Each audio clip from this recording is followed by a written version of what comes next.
Welcome to the Race Haven Radio Show and Podcast, your source for solutions-focused dialogue about race in America, with your host, Scott Speed.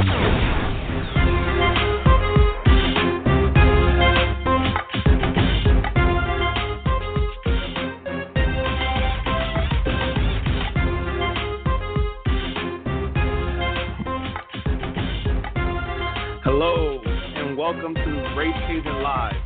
My name is Dr. Scott Speed, and I appreciate you being here. This is the first of a series of live shows called America, We Need to Talk, and it is designed to be a dialogue where we, you and I, can learn and communicate our way towards collective solutions to social challenges facing America. Join me here each Wednesday at 12 noon to hear my commentary on a variety of relevant topics and to share your questions, concerns, hopes, and solutions about any topic involving race and social issues in America. So what's the agenda? My agenda is clear, and yes, I have one. And the agenda is to work towards the ideal of being one nation, indivisible. That's it. So if you agree with this ideal, then we have common ground, and I want to hear from you. To join the dialogue, simply dial 929-477-4107 and press 1. So the show lineup for today is your calls.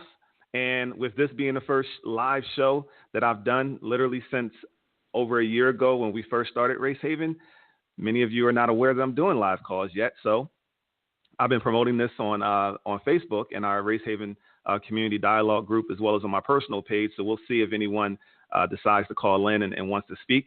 But if not, I have plenty of commentary, some things that I want to share about the foundational principles of the show, and a segment that I call In the Media, where I share my personal perspective about hot topics being discussed in social and news media.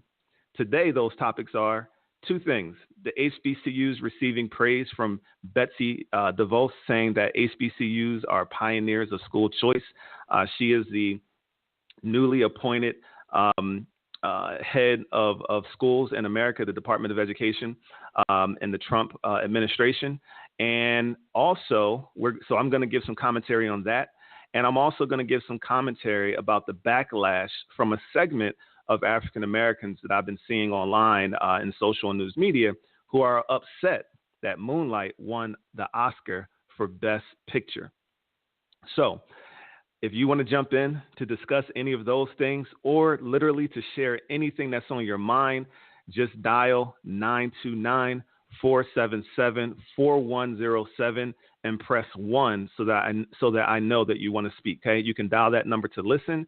If you're on the move, if you're watching us online, listening online, and you want to call in if you got to go and you can call in and listen just by dialing that number. And if you want to listen and speak, just press 1 and I'll know that you want to talk. So with that being said, I want to jump into the foundational principles of this show. So the name, let's start with the name and the idea behind America, We Need to Talk. So basically, I've invested a lot of time over the years into becoming a better communicator in my relationships as well as in my business life. And through the investment of wanting to be a better communicator and a better, friend, husband, and businessman, I've learned a lot. And what I've come to the conclusion is that I believe that literally every problem is just a result of a lack of communication. Meaning, when I've had some serious, confrontational issues with family members or business partners, we've always been able to solve them by talking, by, not being afraid of having what's called crucial conversations, not being afraid of having constructive, conflict. And I believe that, again, through what I've learned, that those things are very important. And by exercising those tools and those philosophies, I've been able to have healthy relationships. And, there's been situations where there seem to be, some real, deep misunderstandings going on. But through that dialogue and through that open communication and through, confronting it, we were able to get to solutions, and oftentimes it was solutions that we didn't even know we could come to. And those relationships and those bonds just got stronger, and the trust got stronger. So I really, really believe in the value in talking. I believe that, keeping in anger and keeping in frustration is unhealthy, and literally over communicating, about hard topics is important. And I truly believe, and this is going to be one of many bold statements that I'm going to make throughout this series. And you've probably, if you've been a listener of this show, the podcast and the recordings, you've heard me say, make bold statements in the past. But I truly believe that every problem that we currently have in society as a whole is because of a lack of communication. Now, obviously, there's some motivating factors in terms of our societal structures that may limit or prohibit certain communication across certain lines. However, I believe that every problem can be solved through communication and treating each other, with a level of respect and compassion and humanity. So with that being said, that's what we're going to do. This show is going to be a show about communication. Oftentimes I'm going to say something that's going to get on your nerves. I'm going to say something that's going to frustrate you.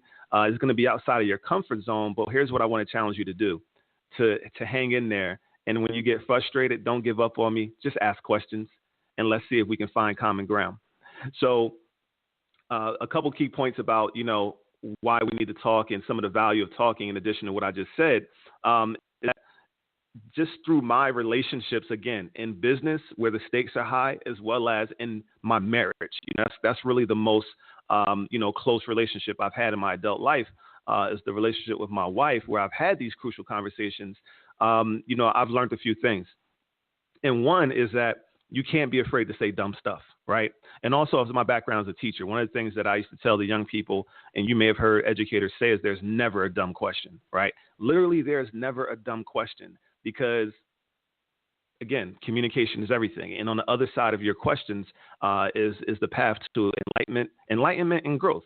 So there's never a dumb question. So you can call up this show and literally just, if there's any assumptions that you have in your mind about race relations, I will be able to give you my perspective based on my experiences and my relationships doing this work, as well as through the relationships that I've had with the diverse groups of people in diverse settings.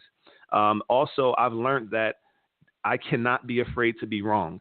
Being wrong is actually a good thing for problem solvers, for creatives, for entrepreneurs. We live in a world in that space where being wrong is like gold, because, again, answers and solutions are on the other side of being wrong. And sometimes we have to put our best thinking out there in order for someone else to put their best thinking or add their best thinking to our thinking in order for us to move forward and get to, solutions. And everything's always fluid, it's dynamic. There are no absolutes. Everything is evolving. And, unfortunately, that goes against the narrative that we were taught growing up, the indoctrination of our schooling, where, we were in an environment where being right was everything. Well, in the real world, it's actually the opposite. Being wrong and making mistakes and failing and saying, quote unquote, misinformed things is how you get smarter, faster, and more informed faster, and get to solutions faster and innovate faster, et cetera. So don't be afraid to ask, quote unquote, dumb questions, which I don't believe that exists. And don't be afraid to be wrong. These are things that I've learned. Also, again, I said this, it's important to get your best thinking out there in the hopes of other people improving on it. So a lot of what this show is going to be is me just putting my thoughts out there, guys. Not me putting my thoughts out there in an effort to say that, you know what, I'm right. It's me putting my thoughts out there in an effort to say, I'm thinking very deeply about this. I care about this topic, and I want you. And also, I've done a lot of thought and research and reading and conversating about said topics. And I want to put it out there with the hopes that some of you can provide me with me and all of the listeners with, a different perspective or a different angle or a different way to look at it. So again, our thoughts and our way of living, being, and doing can evolve. Okay. The other thing I've learned is that we cannot make assumptions. This is one of the things that, I'm constantly working on within myself, to not make assumptions, but ask questions. Don't make assumptions, ask questions. So again, I'm going to ask all of you. You're going to hear me say some things that's going to go against, some of your ideals. But what I'm going to ask you to do is don't make assumptions. Ask questions. Go deeper. Ask me why I feel that way. Ask me what underlying concerns or fears or beliefs or what have I learned to motivate me to have this belief or this perspective. Don't assume, always ask. When we make assumptions, we stop thinking, right? When we make assumptions, we stop thinking. And when we stop thinking, then we stifle growth. We stifle progress. And as people, we have to continue to think because we have to continue to progress because we have some very, very real issues facing us. And I believe that, like me, if you're listening to this show, you want to leave this world better for your children and grandchildren and pass the baton than the world we currently live in, right? So we all have to do our part. And a part of that is just thinking and growing together, right? So the other thing is that we have to hold the tension, okay? What do I mean by that? That simply means this. Oftentimes, you guys have been in relationships, right?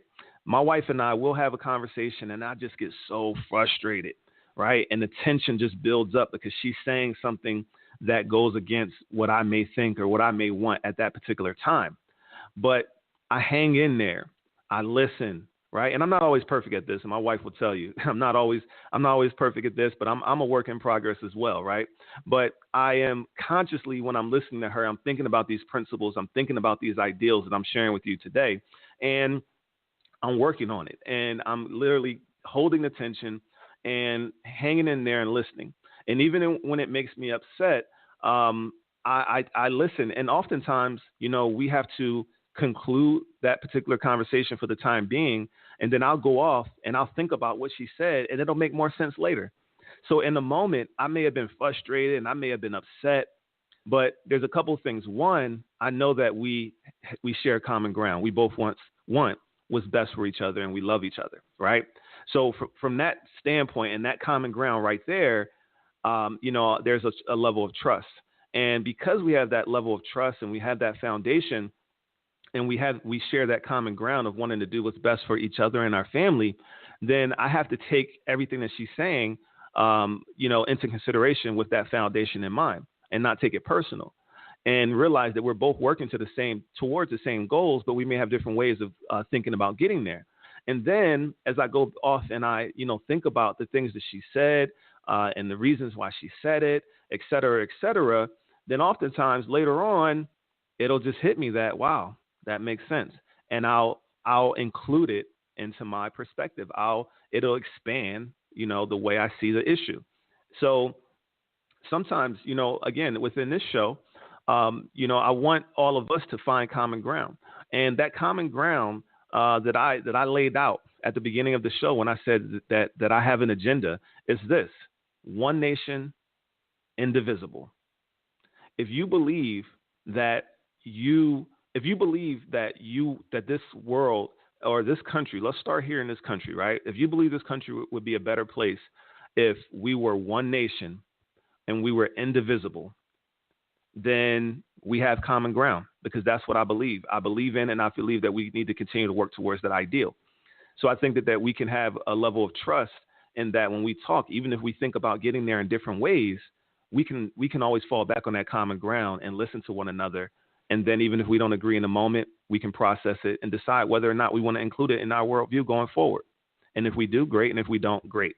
But let's dialogue. Let's talk, right? When you get upset, just through doing this work and doing this work with Race Haven for the last 2 years, especially through our Facebook group, there's people who leave all the time because they get frustrated because people have different, ideals and different opinions and views on how to get to solutions on certain issues. And what I always encourage people to do is take a break from the group, because this is heavy lifting. This is heavy work, right? Because we're battling so many things. We're battling, all these ideals and these people who come from different backgrounds and beliefs and et cetera, as we continue to work towards being one nation, indivisible. And at times it's too much to handle because life is tough. I get it. But 2 years in, guys, and I'm still here. And many of the people who are in the Race Haven group are still here. And we've expanded through the podcast and the radio show. And many of you have been listening to all the wonderful, and wacky ideals of myself and John Costino and other guests who've come through the show. And some of them have resonated with you. Some of the ideals and thoughts and perspectives have resonated with you, and others have pissed you off. You know how I know? Because I get the inbox messages, through our Facebook group and also through my Facebook page at Scott Speed. And I get emails and et cetera. and I talk to listeners and friends and et cetera. And I get all, the thoughts and ideals and the questions and et cetera. And what I realize is that there's just times where you may need to walk away, but always come back, right? And the rest of us will pick up the slack while you're gone. And then when you come back, whatever you can contribute to this mission and to this movement is greatly appreciated. So I just want to encourage all of you to hold attention as much as you can with respect to everything that's going on in your life, and then come back and dialogue and build with us going forward. So that's the foundational principles of the show. You can call in now for those of you who are listening live. You can call in now with your questions, your perspectives by dialing 929-477-4107. And if you want to speak, just press 1 and I'll know that you want to jump in. Your questions are, your questions and perspectives can be about anything. Okay. It can be about anything regarding race relations and the social issues that we are currently battling and dealing with here in America. So with that being said, jump in at any time. So as I continue with some commentary that I want to share with all of you, there's a few things that I want to expand on. And one of them is what I believe. There's a few things that I believe that will also be foundational principles of the show. And one of them, just to go back to the initial thing, which is the agenda. I hear all the time, there's a level of skepticism in America, and rightfully so, because of the way our social structure is and our economic system is, everyone has an agenda. Everyone has an agenda, right? Everyone's trying to get ahead. Everyone's, because of the competitive nature of the way that, our current, societal structures are and systems are, everyone has an agenda. And my agenda is simply, with this show and with this product, is one nation, indivisible. That's it. So how did I come to that? I just want to give you guys a little background on why that resonates with me so much. And it's very simple. Obviously, guys, if you're like me and you attended school, growing up, you said the Pledge of Allegiance and the national anthem every day in school. And one of the ideals of this pledge was that we are one nation under God, indivisible, with liberty and justice for all. That's how we ended the Pledge of Allegiance every single day. One nation under God, indivisible, with liberty and justice for all. I said that every day of my life in school in compulsory education. And when I got in college, as I began to feel this level of consciousness and awareness of a desire to be a positive force in the world, or more of a calling to use whatever God-given abilities I had to be a positive force in this world, I wrote down on a piece of paper, one nation under God, indivisible, with liberty and justice for all. I wrote that down on a piece of paper. And more importantly, I was just questioning why I'm not seeing that in the world. I got to the point where I looked around and I just evaluated the issues of that time, which is between 1997 and 2001. That was my undergrad years. And I was looking around and just wondering, we said this all these years, and this pledge has been around for all these years since this country, has been around. But I saw so many conflicts. I saw so many conflicts to the ideal. And there was a lot of hypocrisy in America, and it frustrated me. I just didn't understand. I could not wrap my mind around why this was something that we said every single day, and it was the pledge. It was in the pledge, but yet I wasn't seeing it, in society. And I just set out to say, basically from that point on, I've been just researching and digging and trying to learn whatever I could learn to move towards that ideal and figure out why we're not there and what could I do to help us get there, right? So that's why that is the foundational ideal of this show, one nation, indivisible. And when I write it out, this is what I write: one nation under God, with respect to whoever that is or isn't for each individual, indivisible, with liberty and justice for all. Because I believe that's a worthy ideal. And people tell me all the time, Scott, you're idealistic. Well, this country was built on ideals, right? This country was built on that ideal. That is an ideal that the country was built on, this Pledge of Allegiance, right? So let's get to it. Let's get to it. Let's keep working at it. That's what motivates me, is continuing to work towards that, to do my part to make sure that we get closer to that. Because for whatever reason, Many of you may agree, and some of you may disagree, and I want to hear from you if you do. But that we haven't achieved that, and I believe it's achievable. I really do. So with that being said, we have a caller that wants to jump in and share their perspective or ask a question. So I'm going to pause on my commentary at this time to let the caller jump in to add to the show. So, caller, if you could share your name and where you're calling in from very briefly, that would be great, as well as about 1 minute. Take a minute to share your perspective or question, and we'll go from there. So your phone number is ending in 9878. All right, caller. Hi, this is Laura Smothers. Hi, Laura Smothers. Calling from beautiful Athens, Georgia.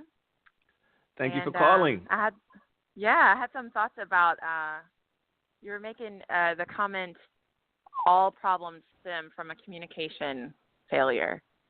And my question is, do you think that some of the conflicts surrounding race, gender, like basically everything that we're seeing in our country right now, are exacerbated simply by the fact that our current president is such a poor communicator, that it's sort of halting any hope that we kind of have of like communicating across the aisle? What are your thoughts on that? That's a great question, Laura, and I appreciate the call and I appreciate the question.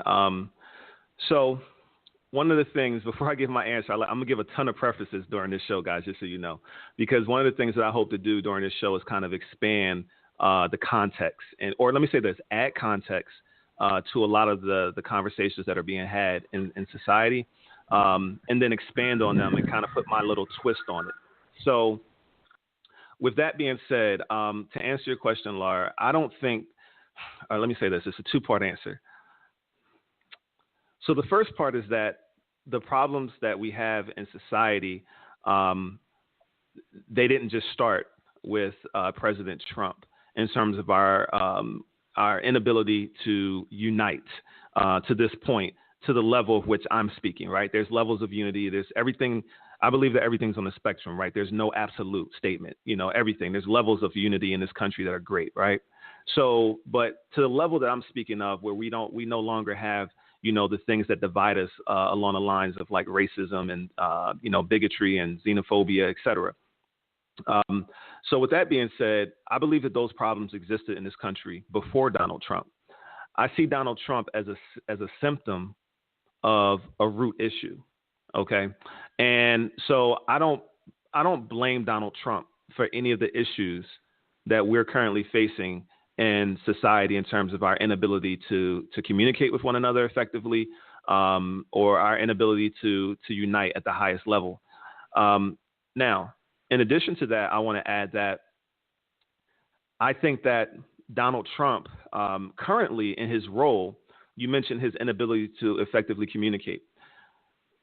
Based on, some of the things I've read about from some of his supporters, and people who grew up in parts of this country that are predominantly supporters of Donald Trump's ideals and his values, and that type of world, I guess. He speaks very relatable. His speech is very relatable to them, and in terms of communication, he speaks in he makes very broad generalizations. And a lot of those broad generalizations play into some of the fear that was instituted in this country many years ago to support systems of white supremacy, systems of socioeconomic oppression, for not only people of African descent in this country and other ethnic minorities, but also for poor Americans of European descent.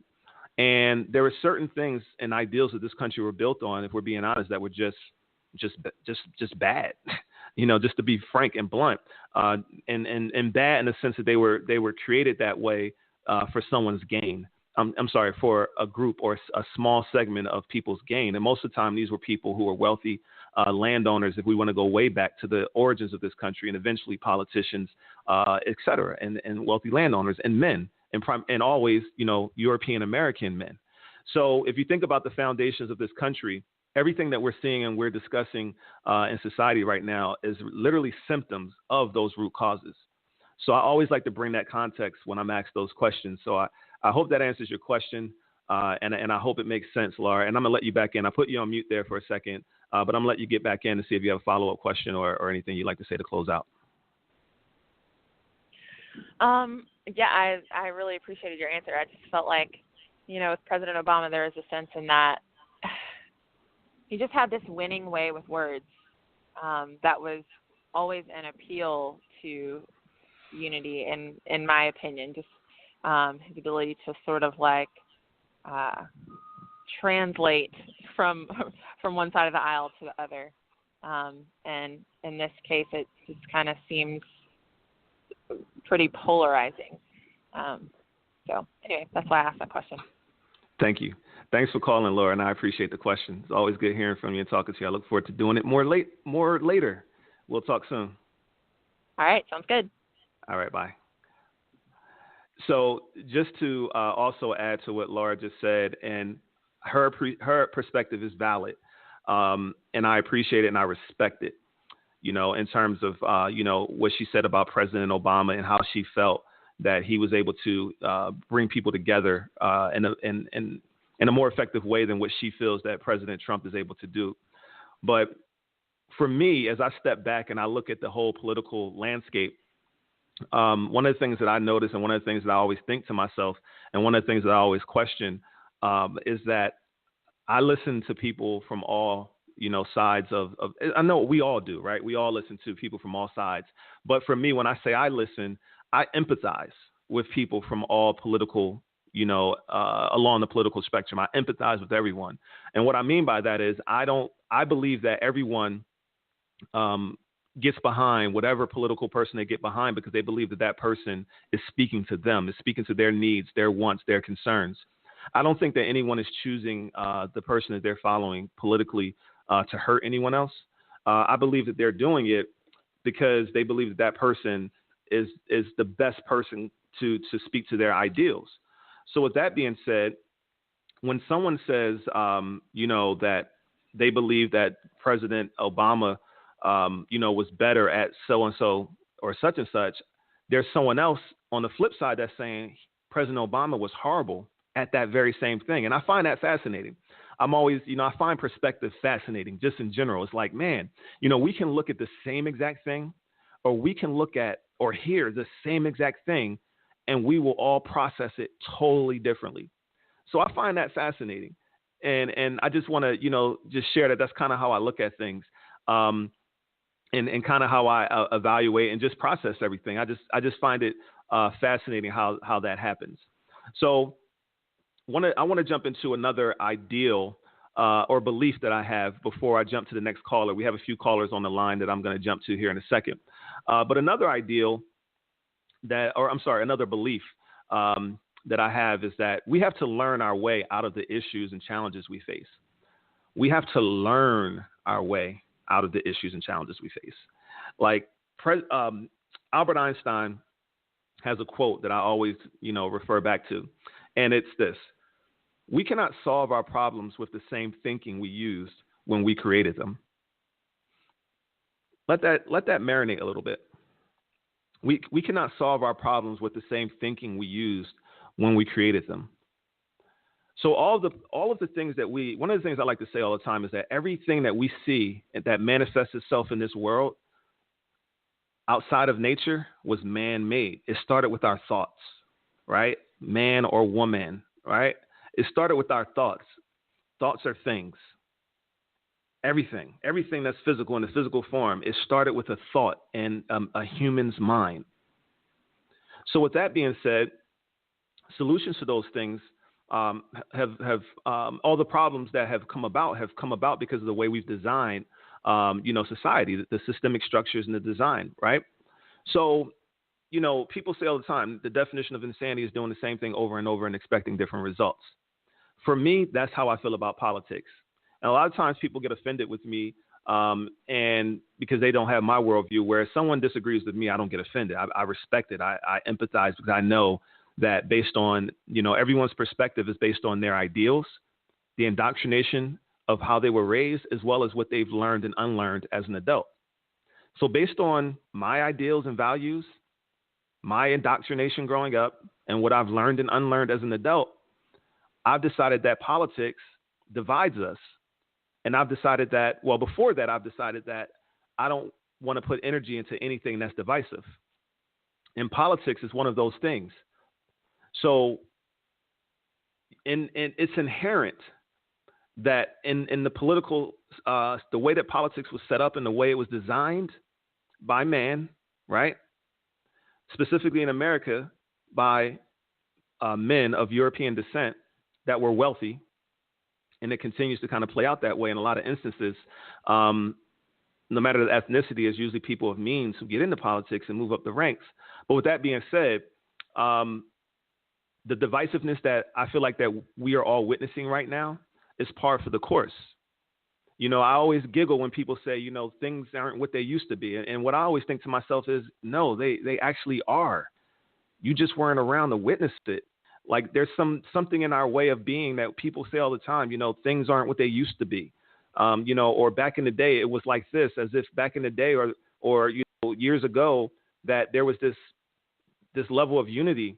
And the reality is things are actually better in terms of, how we treat one another, in terms of our empathy towards one another, in terms of our ability to understand one another. Things have always progressed in terms of humanity.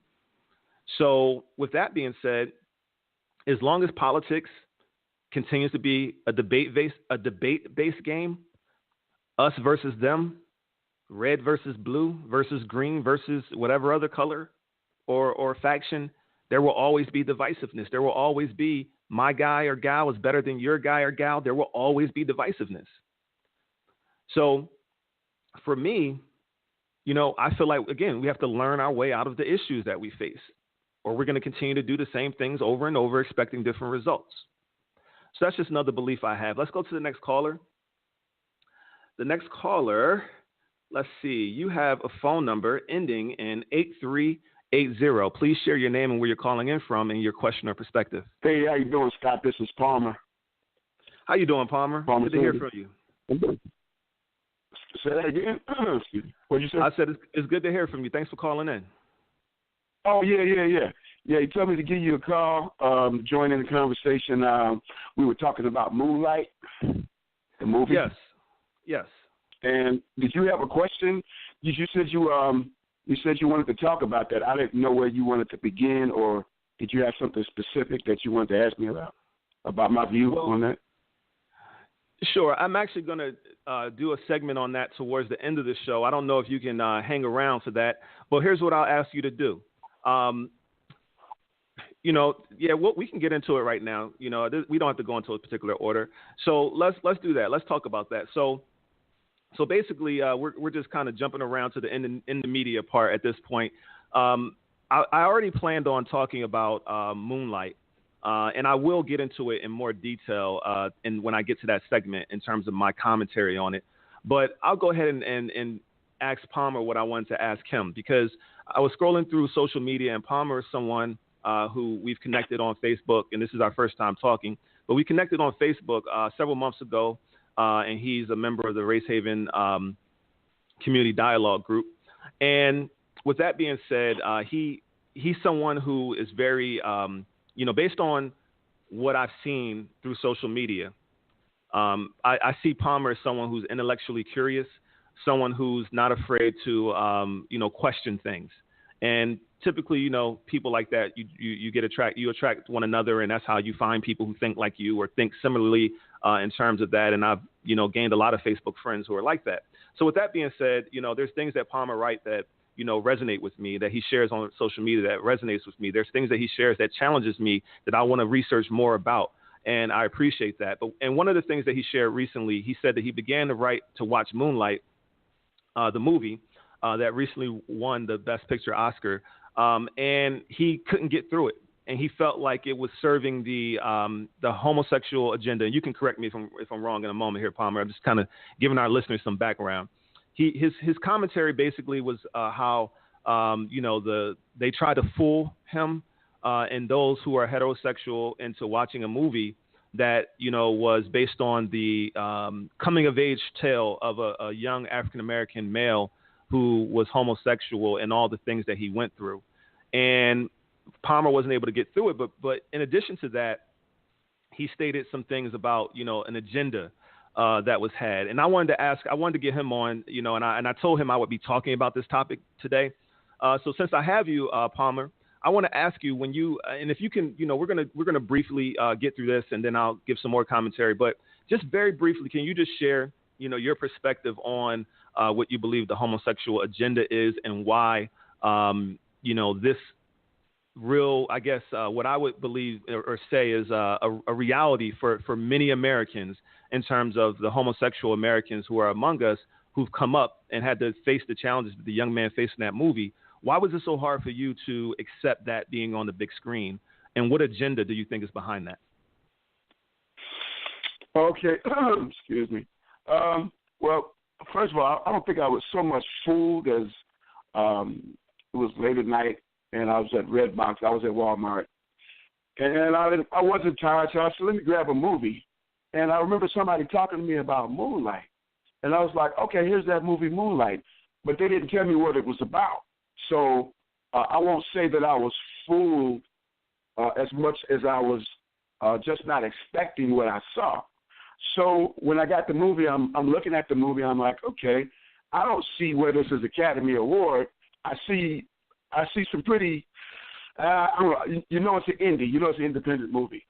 But I didn't see any great acting. So I'm wondering where the Emmy nod or the Best Picture nod is coming from. So as I'm watching the movie, I'm seeing this kid that really he really seems to be disconnected. Then I see this guy coming in, and he's taking a liking to this kid, but he's a dope dealer. And I'm seeing a contradiction because he's very conscious. And that's kind of, that was kind of puzzling to me. Why is this conscious guy selling drugs? It was a contradiction. And I'm from Chicago. I've seen a lot of drug dealers.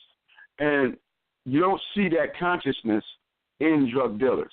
So the movie was kind of off to me from the beginning. His level of concern towards this child was kind of unreal. And so why did you cut it off? I cut it off because we got to the point. It got to the point where I said, this is why it got the Academy Award or the Best Picture Award. It wasn't about the I'm trying to figure the words out. It wasn't about how good the movie was. It wasn't about how good it was directed. It wasn't about the acting. It was about the subject. And I said, this is why this got the award. It didn't get in my opinion, from what I saw, because I only saw half of it. It was just about at the halfway point. And I said, okay, the movie didn't get the award, in my opinion, because it was a good movie. It got the award because of the message that it was trying to convey.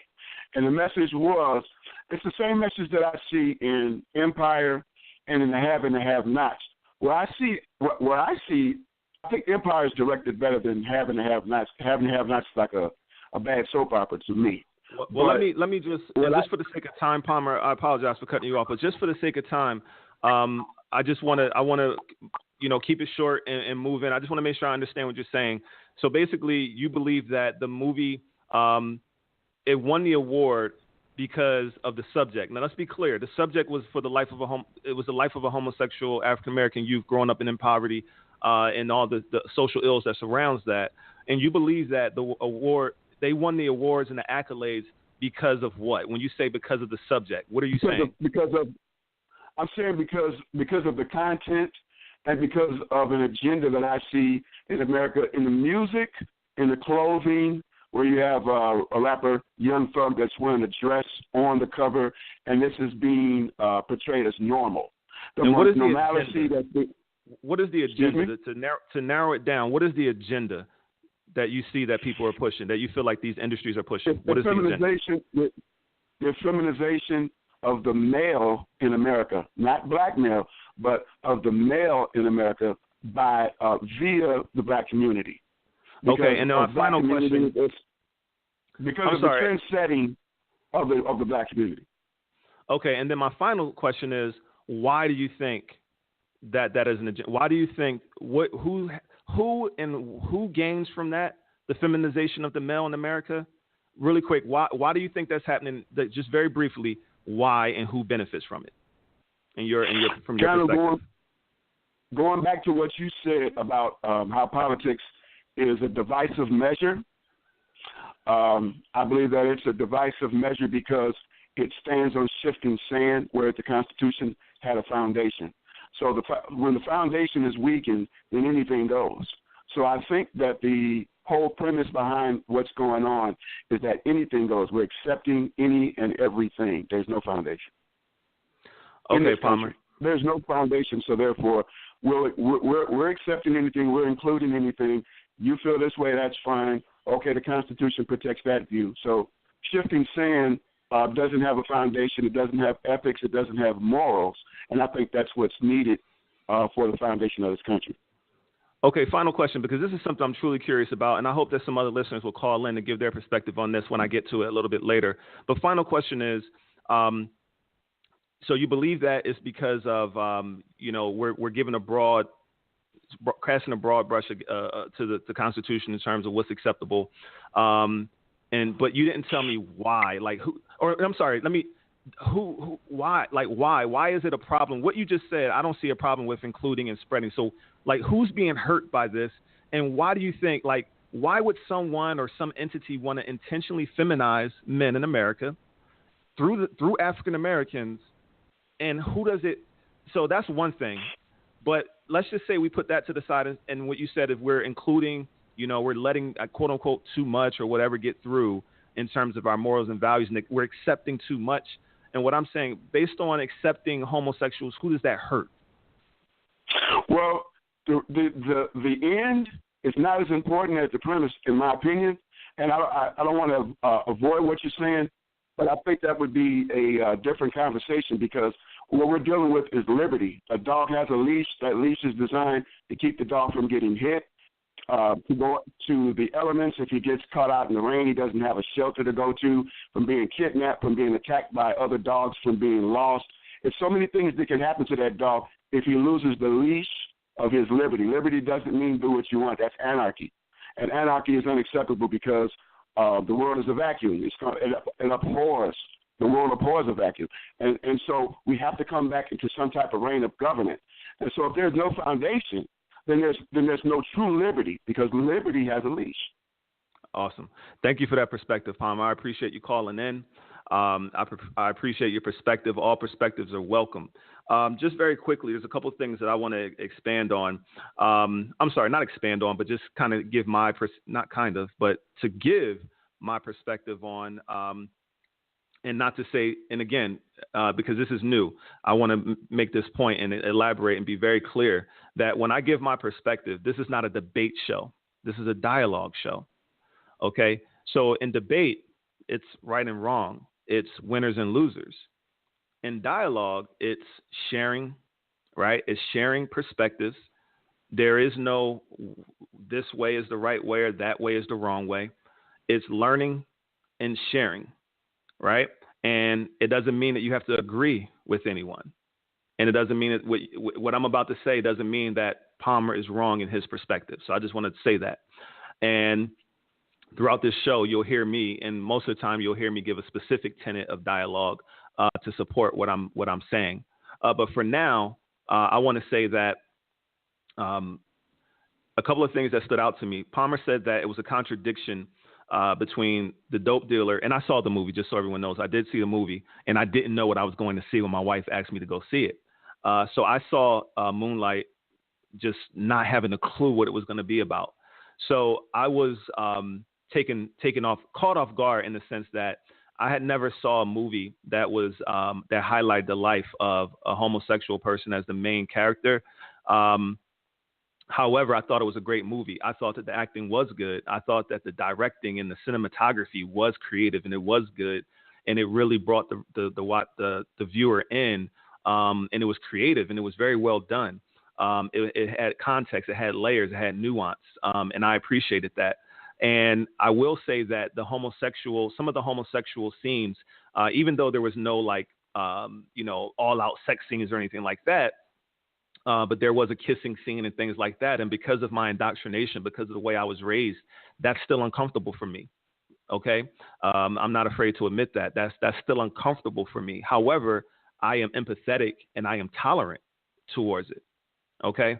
And I believe that any person, no matter their ideals in terms of the way they live their life, as long as they're not hurting other people, there's room for them. And I'm tolerant and I'm empathetic, and I believe they deserve freedom and liberty and justice just like anyone else. So with that being said, I appreciate it, and I understand what that means for, homosexuals to be able to see their life story portrayed on the big screen and see their reality, being examined, explored, and shared with the masses in that way. I'm here for that. I'm here for that because, again, it goes back to, for anyone who's uncomfortable with me saying that, it goes back to the common ground we established at the beginning of the show. One nation, indivisible. If you're not trying to hurt anyone, I support you. Is that simple? So with the contradiction of the dope dealer being conscious, Palmer said in his experience, he's never met a conscious, dope dealer.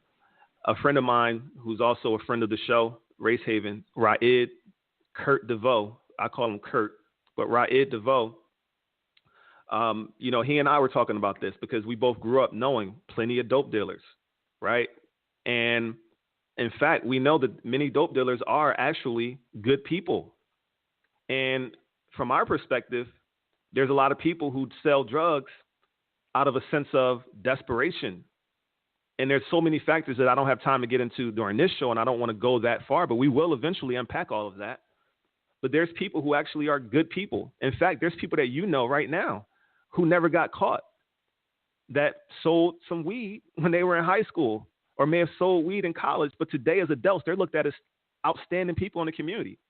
In fact, some of my best friends who, if you didn't know it, you wouldn't know they sold drugs in high school or in college because they are outstanding, contributing people in society.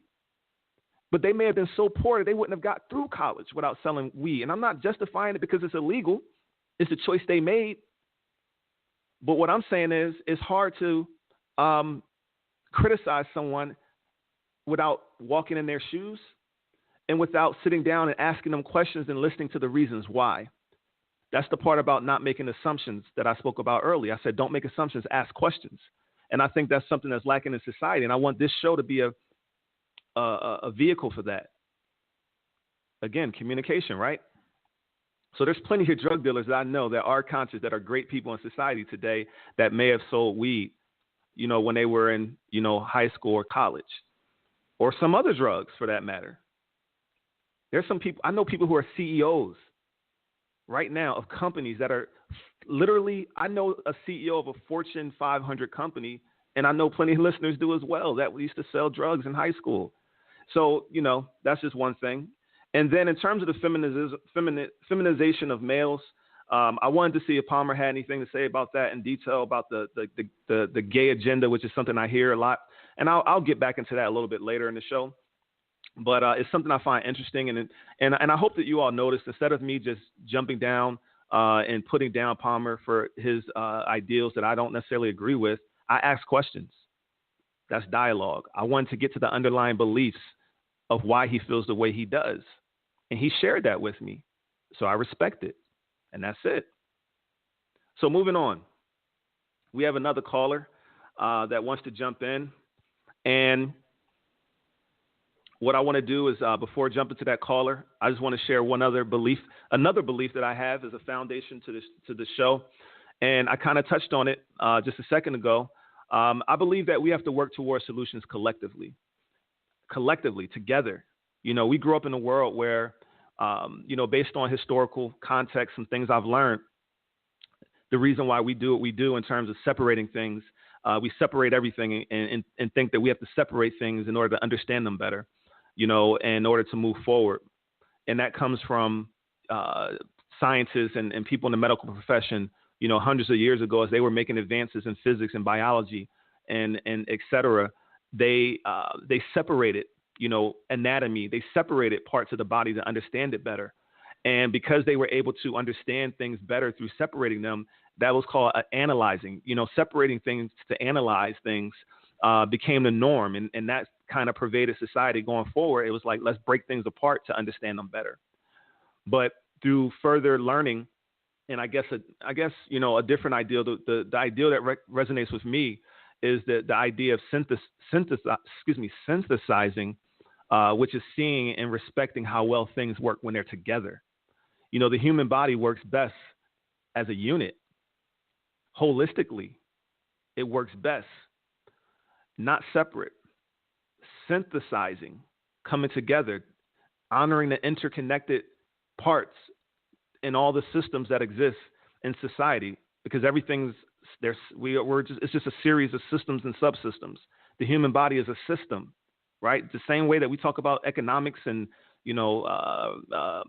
social issues as systems.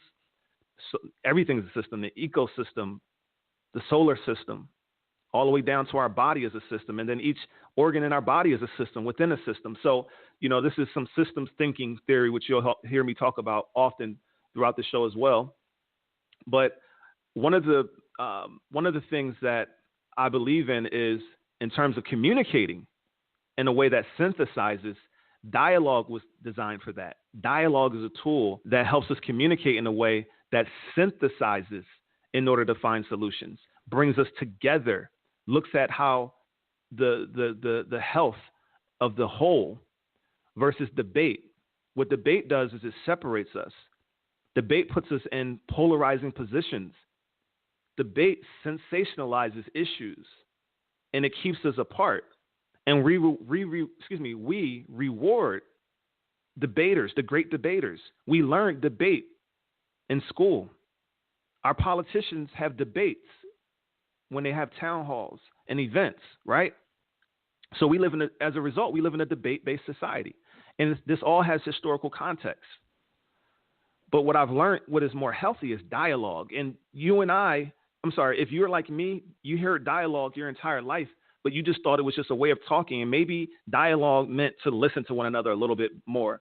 But what I've learned, what I've since learned, is that there's actually some tools for dialogue.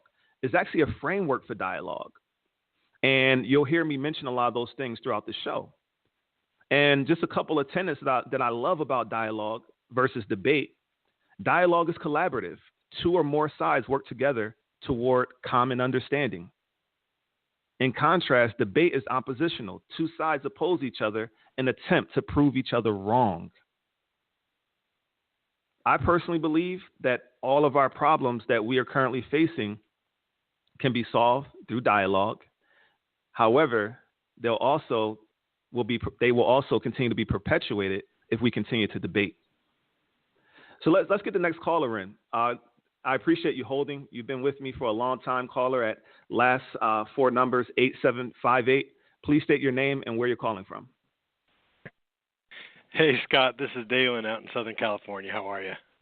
I'm doing great, Dalen. It's great to hear from you. How you doing today? I'm well. And I have been here for a while, so Palmer got me somewhat, my mind going in a different direction than when I first called in. But that's the fun of this sort of thing, right? Absolutely. Well, hey, I had a couple of things. I mean, first, before I move on from what Palmer was saying, and I appreciated him sharing his views on the movie, but when he was talking about a dog on a leash being protective, I think we need to be very careful, especially when we're talking about societies or different individuals with different interests working together. There might be a real fine line between domestication and captivity, right? Mm. Where if an animal is kept on a leash to protect itself, that's domestication, but it gets real close to where someone is being kept captive against their will. And that's where, when we're looking about rule of law and when we're talking about dueling ideologies or even just values, is where and how do we draw those lines. So I think that would inform that. But going back to the original question with your caller from Georgia and with your initial statement that all problems can be solved through communication, and as generality with most people, I completely agree with you. But the one pinhole in that is that it really disregards the truth that there are actors with malintent out in the world.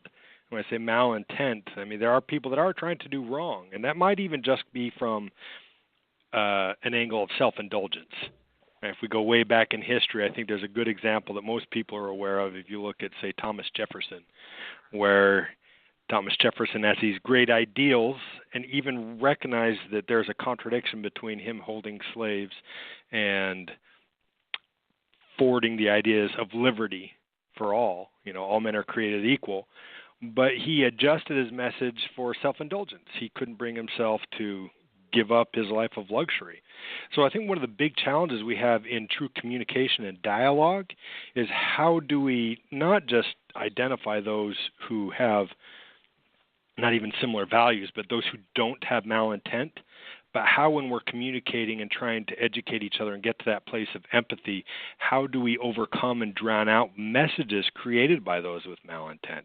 Because to me, that's one of the biggest challenges, whether it's corporate actors or those that are trying to make money at the expense of whoever or whatever. They don't really care. They're just self-interested.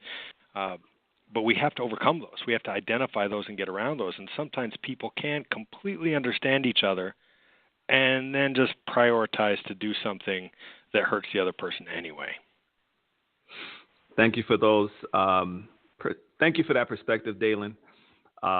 Very needed. Again, I appreciate you adding that context and that nuance and allowing us to dig a little bit deeper into that thought process. So with that being said, I just want to expand by saying, in terms of my thought, and that every problem can be solved through communication. I think that we're saying the same things in the sense that, one, I believe that the key is that you have common ground. I think you have to start. When I say that, I'm saying that with the assumption that you're communicating with people that share common ground with you, that share a desire to get to that common ground, right? To work from that position, that foundation of common ground.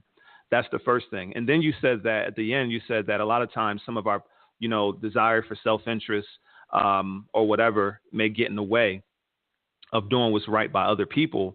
And it can end up hurting people. And that's where communication comes in. If you're hurting, you communicate that. And if someone is, again, working towards the same ideals that you're working towards, if you have common ground with this person, then if their actions are hurting you, then that is solved by you speaking up and saying, I'm being hurt by your actions. And this is how it's not vibing, with me and where we're trying to go. The other thing that I think is important, and a lot of times when I'm speaking, I hear people say to me, what you brought up is that, Scott, there's people in this world that just have bad intentions, right? They have bad intentions. They're just some bad people in this world. And for me, what I believe, a couple of things about that, again, about the communication piece. One, I always qualify by saying anything that doesn't hurt other people, right? So if we're communicating, and we're working towards, common ideals and common ground, as long as the way you want to live and be in this world isn't hurting other people, then we can work together. We can talk. We can build together, as long as it doesn't hurt other people. So I think that would speak to what you said about Thomas Jefferson living in that world of having slaves and justifying it, because those slaves definitely, I like to say, those enslaved Africans, I believe slaves objectifies, humans. It's just become a term that doesn't really speak to the humanity. So I like to say enslaved Africans, because that's who they were. And in terms of, chattel slavery. So with that being said, those people definitely, rebelled and spoke out against it, right? But it was justified during those times because it was, the institution or the system of slavery was supported. And it was a tool of a societal system called capitalism, right? A social structural system called, the American economy, and not just America, but just the world economy. Slavery was justified because it was a means to an end. And there was no respect. There was no mutual respect. There's a lot to unpack there. I know I'm putting some things out there that I'm not going deep into right now, that I have very deep thoughts on, but just kind of putting it out there. But those things were definitely hurtful to people. So the premise behind what I'm talking about is that, one, you can communicate, and all communication towards common ideals is acceptable as long as you're not trying to hurt people, and as long as we're starting from common ground. So I appreciate that perspective, Dalen, and thanks for calling in. Let's see, we have another caller that is waiting and wants to jump in, and I'm going to jump over to you in just a moment here. I want to share another belief, foundational belief that I want to share, and that's this: that historical context is important. I want to share that it's important. I hear people out here that say, you have to stop living in the past, right? But unfortunately, we will never solve the problems of today if we don't get to the root, and the root lives in the past.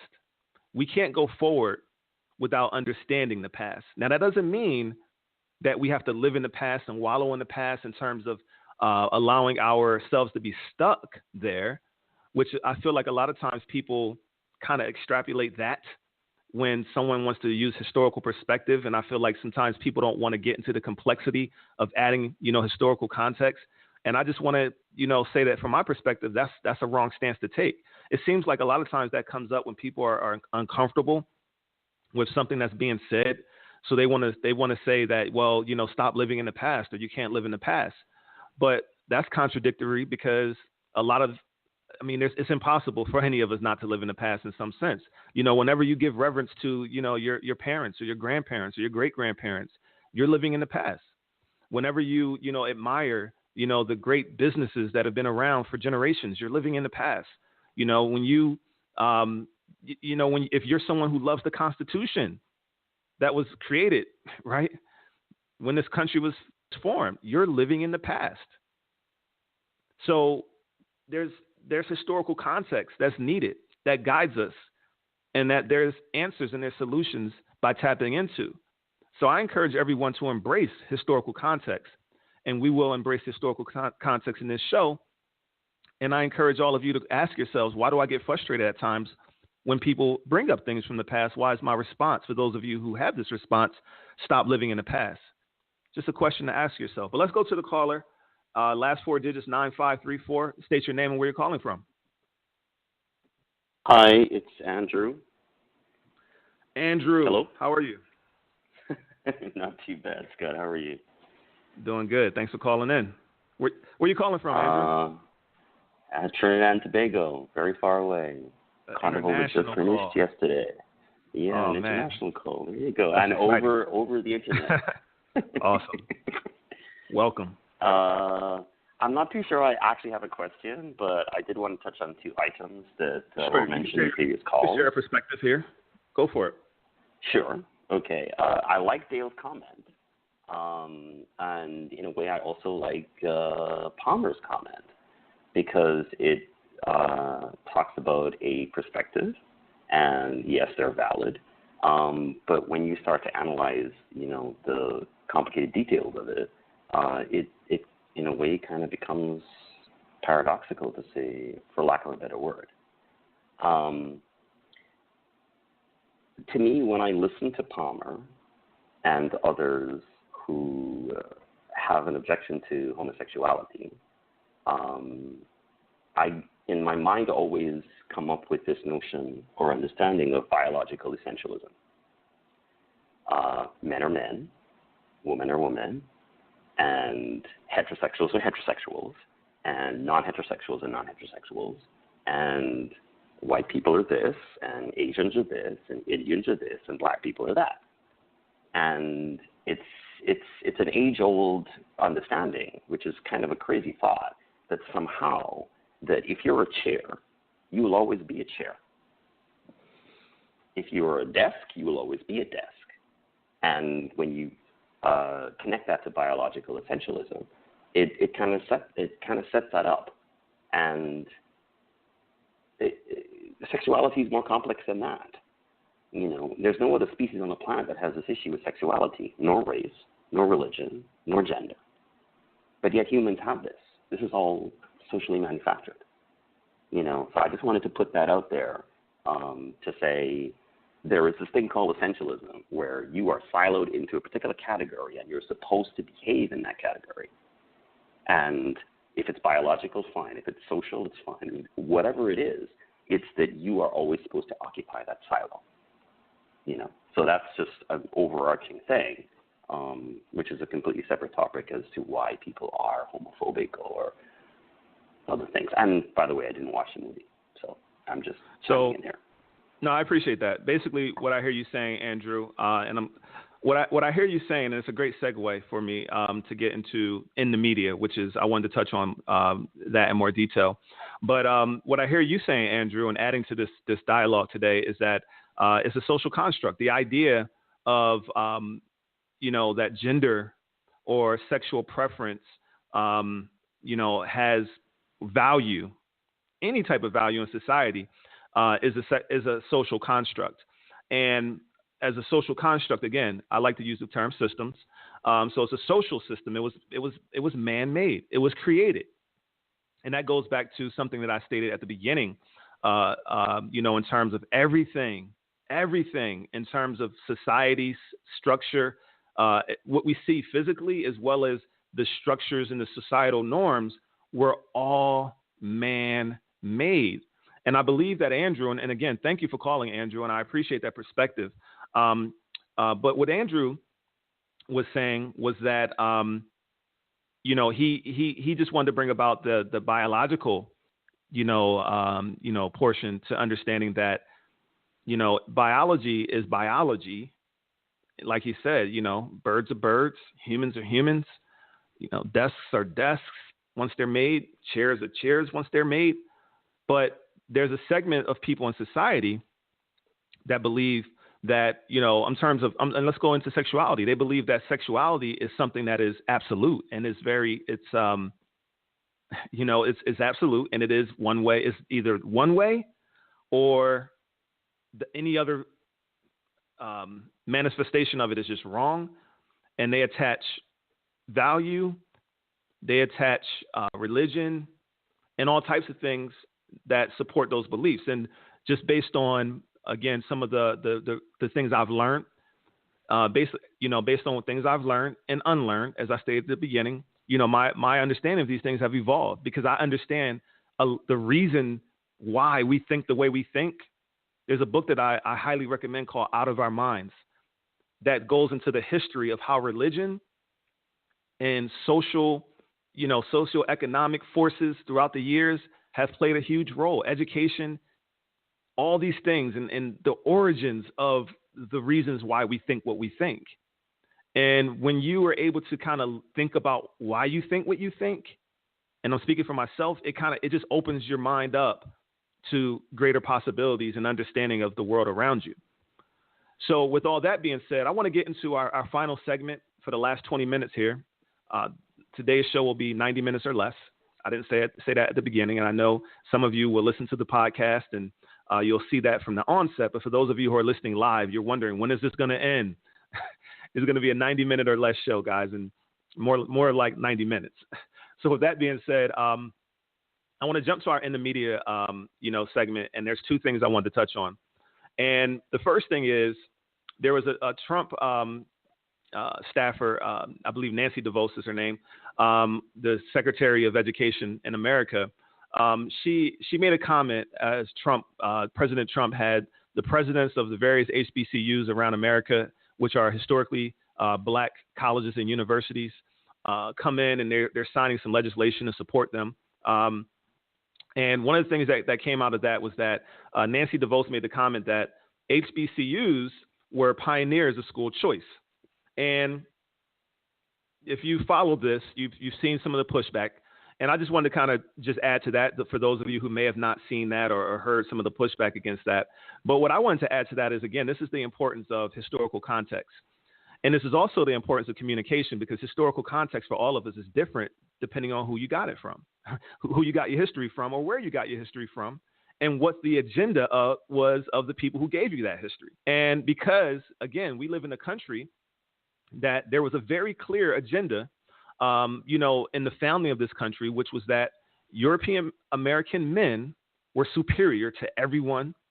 So therefore, all the societal, structures and social constructs that were built on the ideal that European American men were superior to everyone. So all of the propaganda and everything that went out into society went to support that. Lots of stereotypes, lots of rules, lots of ugly things and bad things that have happened, and unfortunately, as well as our history. So what I've learned in my experience of doing this race-related work, as well as in the relationships that I've had, that my view on history is totally different than some of my friends who didn't grow up getting history the way I did, whether they be of the same ethnicity of myself or of different ethnicities. So with that being said, again, this is why it's important that we all continue to talk across ethnic lines to learn our history and be empathetic and listen and tolerant. And then when we hear things that don't vibe, we talk about it and we work it out. The same way my wife and I. There's things that there's ideals that she holds because of the way she was raised versus ideals that I hold because of the way I was raised that force us to have, competing values at times. But then because of communication, we're able to talk and work it out and create something new that we can both, agree upon moving forward or come to some type of common respect and understanding. So with that being said, in terms of American history, we have a lot of work to do. The people need to tell this story because the history books, there's a lot that needs to be desired. So I say all that to say that the statement of the Secretary of Education clearly shows that HBCUs, historically black colleges and universities, are pioneers of school choice as if they made that choice from a position of strength, from a position of a decision that was going to, or a position on equal footing as every other, educational pioneer in America during those times. That's false. It's clearly false. And again, if anyone has a perspective, you can always call up or talk to us on the dialogue continues on Facebook and social media, or you can call the show or you can email me. But that is clearly false because HBCUs, historically black colleges and universities, were out of necessity because Americans of African descent who were descendants of enslaved Africans weren't accepted in mainstream European American colleges and universities. That's why it wasn't out of choice. It was out of necessity. And the thing that bothers me about that is that these people who are in the highest position in government in our country say these things. They are so misinformed, and there's currently no mechanism to hold them accountable outside of mediums like this. But there's no mechanism to hold them accountable that's going to touch all Americans. We have the traditional media, but then that's all clouded because, there's the president says that certain things are fake news, right? So now it gives people who follow him, it puts that doubt in their minds that someone like, on another news outlet that may challenge her, they may think, oh, it's because it's the liberal agenda and all these various labels and all this, again, this climate of us versus them that just keeps the waters muddy because of our society, our debate-based society. There's reasonable doubt. That's why it's important that we just build through relationships. We build through relationships and we stop relying, in Scott's opinion, right, that we stop relying on politicians and the greater news media to be our primary and only source of facts and information. And we live in a great time where that's possible because of mediums like this, as well as, more importantly, just the friendships that are being developed across ethnic lines just because of how our society has evolved, because of segregation has ended. I'm sorry, because of integration and because segregation has ended, et cetera. And we're able to go to schools and mingle with one another, and it's not against the law anymore, et cetera, and all the advancements that have been made in society. So we just have to continue to have these conversations and continue to talk out loud and continue to communicate. Again, America, we need to talk. Let's talk. And the final thing is my comments about Moonlight and the backlash that I've seen in the African-American community. there's two sets of backlash themes that I've seen. And let me say, before I say that, there's plenty of people that I've heard in the African-American community who loved the movie, who supported the movie, who agree with the critics, and more importantly, just empathized and understood that what that meant for Americans who are homosexual, and especially African-Americans who are homosexual, to have a piece of their story, for many of them, that was so real for them to be shown and recognized on that stage. It's huge. I get it. I'm happy for them. So there was plenty to support it. In terms of the backlash that I've heard in the media, social media, on the radio, for people calling up on, mainstream radio stations, there's people who are upset. There's two reasons. There's a segment of people who said that, African Americans only get recognized by the Oscars for playing degrading roles. They pointed out Denzel Washington winning for playing a corrupt cop in Training Day. They said that Halle Berry was, I didn't see Monsters Ball, but they said that she was, for the lack of a better term, a slut. And that's why she won for playing a role of a slut. And I don't know if that's true because I didn't see the movie, so I can't add any context to it. But they're saying that African Americans win for playing degrading roles and not, roles of leadership or heroes or she-roles or, positions of power, etc. So they said that Hidden Figures, which also was up, should have won for that reason. It showed these women, which was, again, another amazing movie. I loved Hidden Figures. But here's what I have to say about that. One, that I don't believe that all the power of what's valuable and what's not valuable is held in winning an Oscar. I don't believe that because Hidden Figures didn't win an Oscar that it was all of a sudden somewhat not as meaningful for people in the African American community, and more importantly, for all Americans. That's the American story. Hidden Figures was valuable for all Americans. Just because it didn't win an Oscar, it doesn't take away. Like, anyone can take their kids to see Hidden Figures. So that's one thing. The other thing is we have to make room for the complexity of the African American experience, for all experiences in the media and in the entertainment in Hollywood and in the movie medium, right? It can't just be this singular African Americans shown in this light of, superheroes and success stories, right? Because we're complex as human beings. The human experience is really complex. And we have to be open to that. We have to be open to the full range of complexity being shown. We have to make room and space for all of that. I don't think that hurts anyone. I don't think that takes away from your values that you're teaching your children.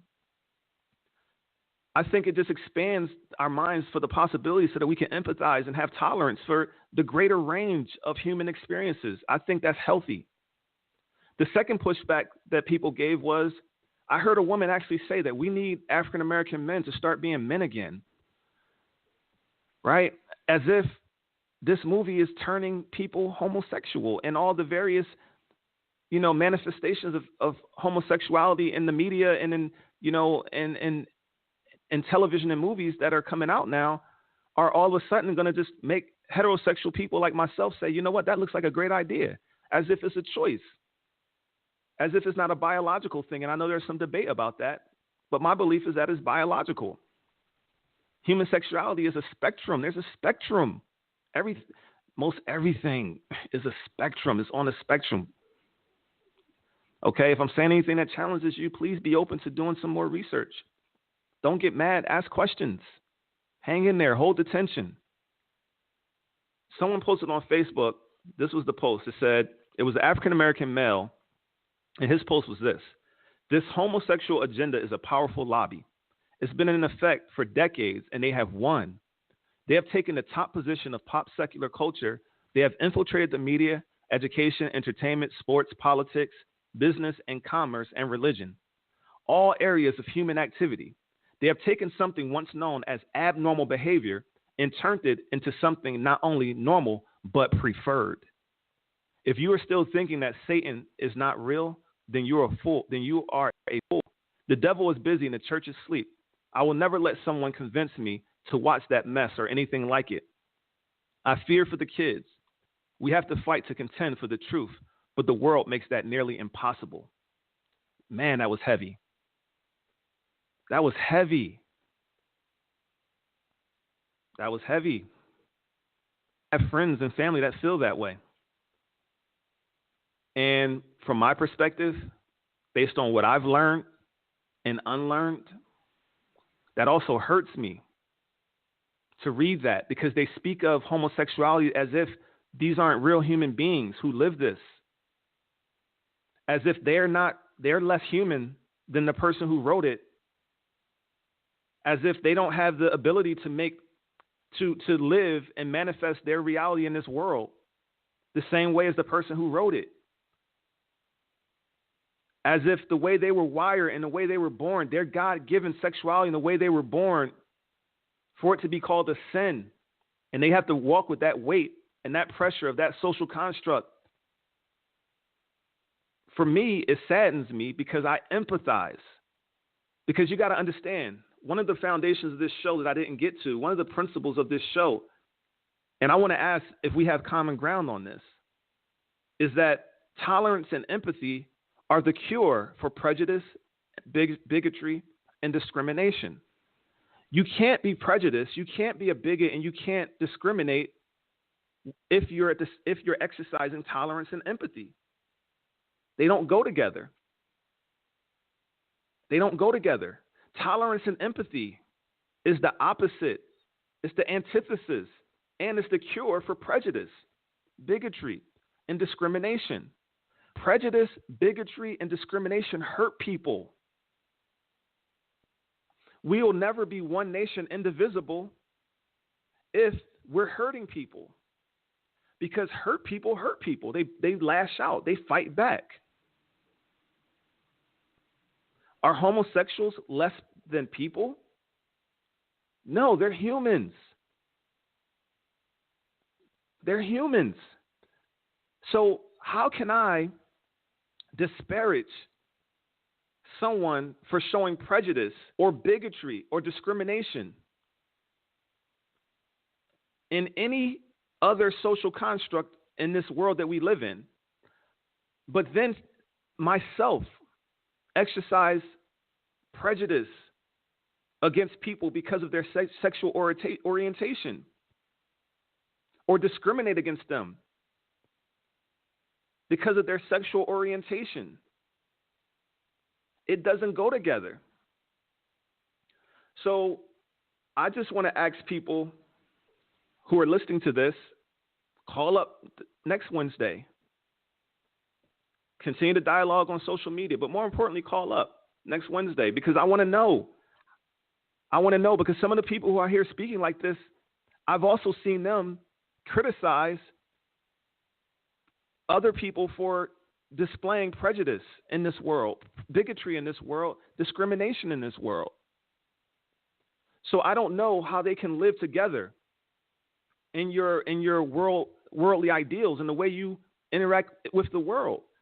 For me, if you believe in those things, if you believe that those things are bad, then it should cover the whole spectrum of, being bad against anything that invades society that doesn't hurt other people. That doesn't hurt other people. If someone's out here hurting other people, that's different. But the last time I checked, homosexual people who are pursuing homosexual relationships with other people who share their sexuality, they're not hurting me.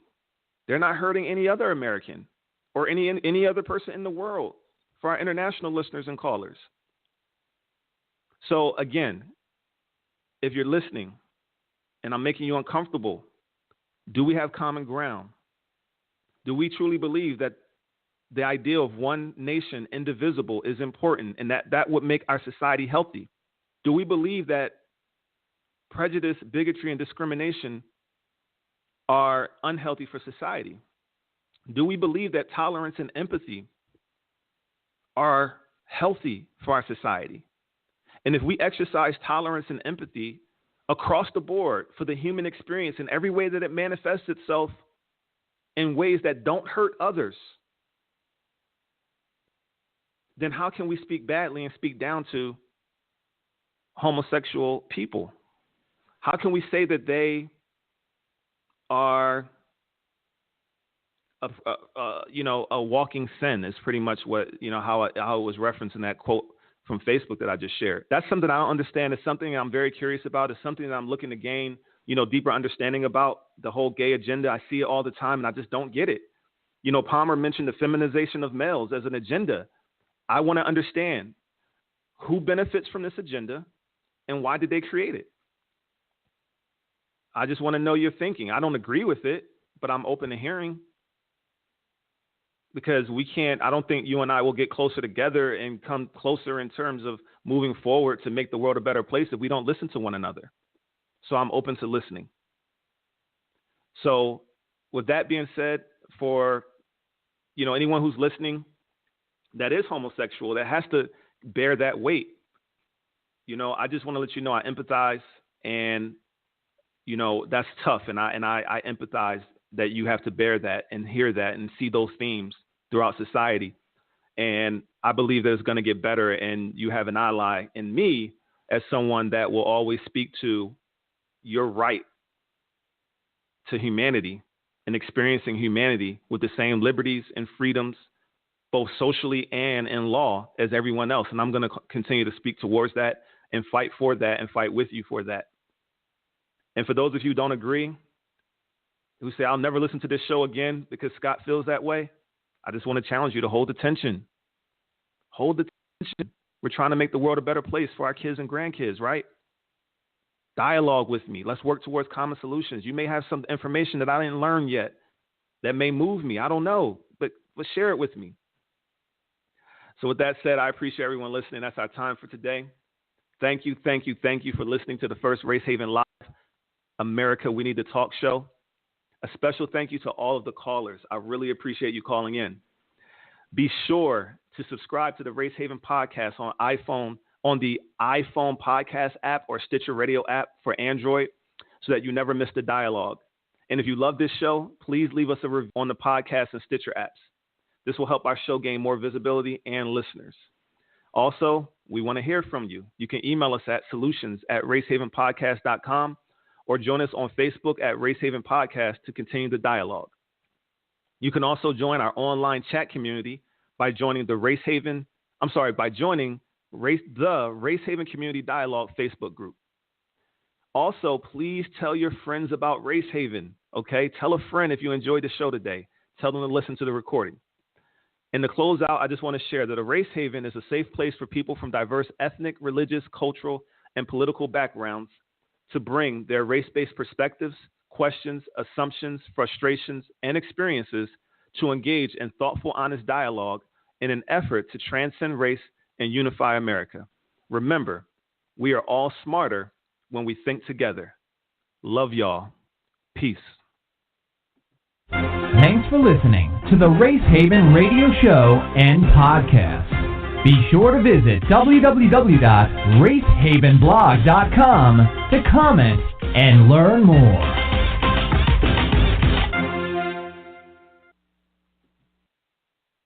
Xfinity Mobile is a new kind of network designed to save you money while streaming your favorite music, like that 90s Jams playlist you've played 72 times today. It combines America's largest, most reliable 4G LTE with the most Wi-Fi hotspots. Get up to 5 lines of unlimited nationwide talk and text included with your Xfinity Internet at no extra cost. All you pay for is data. Visit an Xfinity store or click now to see how much you can save with Xfinity Mobile. Restrictions apply. Requires Xfinity Internet service. Equipment, taxes, fees, and other charges extra. Limited to 2 lines pending Internet activation.